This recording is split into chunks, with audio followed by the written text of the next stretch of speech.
Bonjour, bienvenue sur ce nouvel épisode de Dino-Sapiens, le podcast qui parle de l'humain dans la transformation des organisations. Je suis Bérangère du Cimetière et je vous emmène à chaque épisode à la rencontre des personnes qui font les transformations des organisations avec les bonnes valeurs humaines. Et sur certains épisodes, je vous propose de zoomer sur un des aspects importants de la transformation. Aujourd'hui, je vais vous parler d'un sujet inépuisable et qui n'a pas fini de faire couler beaucoup d'encre dans la mienne. Ce sujet, je ne sais pas si vous arrivez à lui trouver un équivalent en français, moi je ne trouve pas avec exactitude. C'est le sujet du leadership. Il y en a bien qui ont essayé de traduire le leadership en chefitude. Moi je trouve que l'imaginaire qu'on associe au mot chef révèle plutôt de l'anti-leader que d'un leader de la transformation. Anglicisme mis à part, je vous propose de naviguer sur ces trois concepts. D'abord, le leadership de la transformation avec ce qu'il a de spécifique et quelles qualités il faut développer. Ensuite, l'anti-leadership.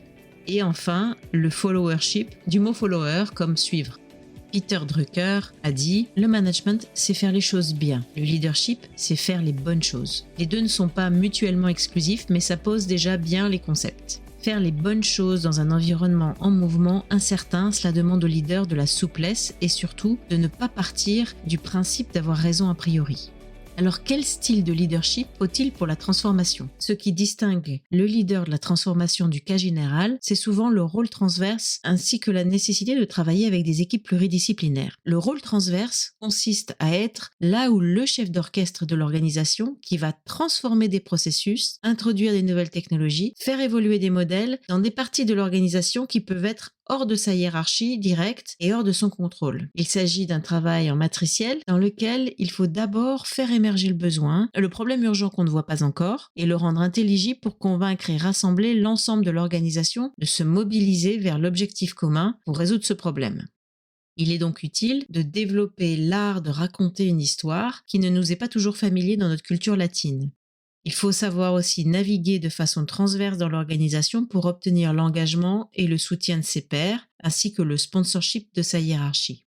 Quant aux équipes pluridisciplinaires, cela veut dire que vous allez aller chercher des personnes qui ont des profils complémentaires. Et votre compétence, à vous, ça ne sera pas de leur dire quoi faire, mais de les animer pour bien fonctionner ensemble. Ce rôle de facilitation implique la capacité de se poser comme leader aidant. Quel est ton problème ? Comment puis-je t'aider à avancer ?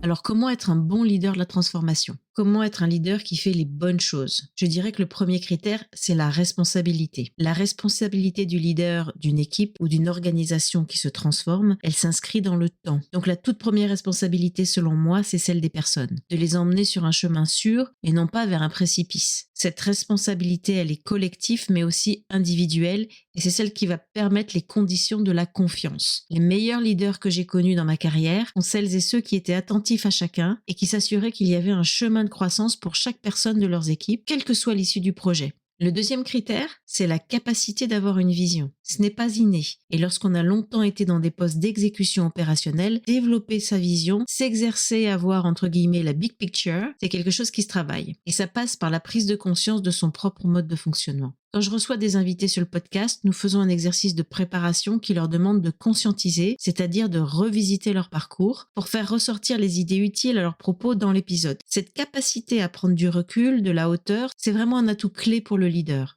Enfin, le troisième critère de réussite, c'est de savoir écouter, parfois avec beaucoup de patience. On a tous des modes de fonctionnement différents. Certains pensent et s'expriment en cause-conséquence, d'autres en problème-solution, d'autres sont hyper techniques, et certains ont une pensée en arborescence, voire empoulée de plein de digressions. Il faut savoir écouter et synthétiser, car malheureusement, dans l'incertitude, le leader n'a pas les solutions clés en main et la connaissance de tous les sujets.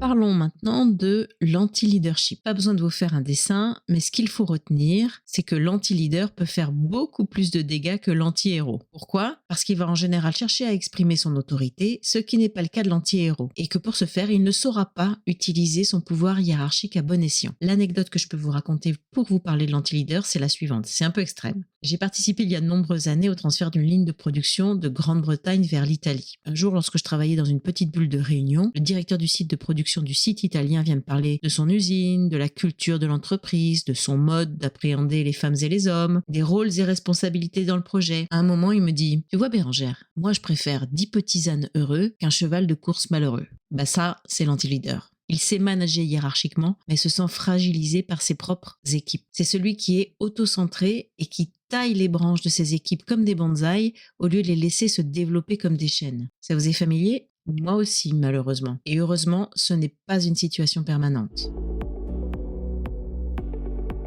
Je fais bien la différence entre fragilité et vulnérabilité. L'anti-leader n'a pas conscience de ses fragilités et il les cache derrière une armure autoritaire, là où le leader prend conscience de ses failles et de ses vulnérabilités pour s'adapter à l'environnement et dépasser ses limites. Brené Brown, professeure américaine, podcasteuse et conférencière, étudie les caractéristiques du leadership qui fait bouger les lignes. Le courage et la vulnérabilité sont ses grands chevaux de bataille dans la recherche du développement de chacun. Pour finir cet épisode, voici quelques mots sur la notion de followership. C'est une qualité pour toute personne dans une organisation que celle de savoir en suivre d'autres et de ne pas être toujours en position de leadership ou d'autorité. C'est admettre qu'on ne sait pas tout et c'est aussi coopérer afin de profiter de la connaissance des autres pour améliorer le système. Je dis souvent qu'il y a deux types de leaders. Celui qui arrive dans une nouvelle organisation ou un nouveau poste et qui arrive sur son cheval blanc avec sur son blason la mission de transformation qui lui est confiée et qui casse tout, le mauvais comme le bon, pour imprimer sa marque. Il se peut que l'arrogance qui accompagne souvent l'ignorance soit son moteur. Toute ressemblance avec des personnes nommées à la tête de ministères de l'efficacité gouvernementale ou de la fonction publique serait fortuite, bien évidemment. En brutalisant l'organisation, il va en prendre une grande partie de l'énergie vitale qui permet pourtant de transformer en profondeur. Et il y a l'autre leader, celui qui a le sens du followership et qui arrive, qui observe, qui écoute. Il embarque le collectif dans un projet commun proclamé par le collectif lui-même. La posture de followership permet de donner progressivement l'autonomie aux équipes pour qu'elles deviennent maîtres de leur propre destinée. Et c'est toute la puissance d'une transformation qui devient alors autoportée. Pour terminer cet épisode sur le leadership, il y a une perspective que j'aime bien, c'est que chacun est en position de leadership à un endroit de sa vie. Dans une transformation, il y a fort à parier que beaucoup de personnes de l'équipe auront à un moment donné ou à un autre un rôle de leader. Il existe plein d'ouvrages sur le leadership. Il y en a un que j'aime bien parce qu'il est très court et très imagé. C'est celui qu'a écrit l'ancienne capitaine de football de l'équipe américaine, Abby Wambach. Ça s'appelle Wolfpack. C'est en anglais mais c'est très facile à lire et ça donne la pêche pour s'assumer comme leader. Je vous laisse aussi quelques références dans les notes du podcast sur des ouvrages ou des podcasts sur le leadership qui sont faciles à écouter. Voilà, c'est terminé pour aujourd'hui. Vous pouvez suivre cette émission sur votre plateforme préférée. N'hésitez pas à l'évaluer, à laisser un commentaire et à me suivre sur LinkedIn. À très bientôt pour un nouvel épisode de Dinosapiens pour parler de l'humain dans la transformation des organisations. Et d'ici là, évitons l'extinction.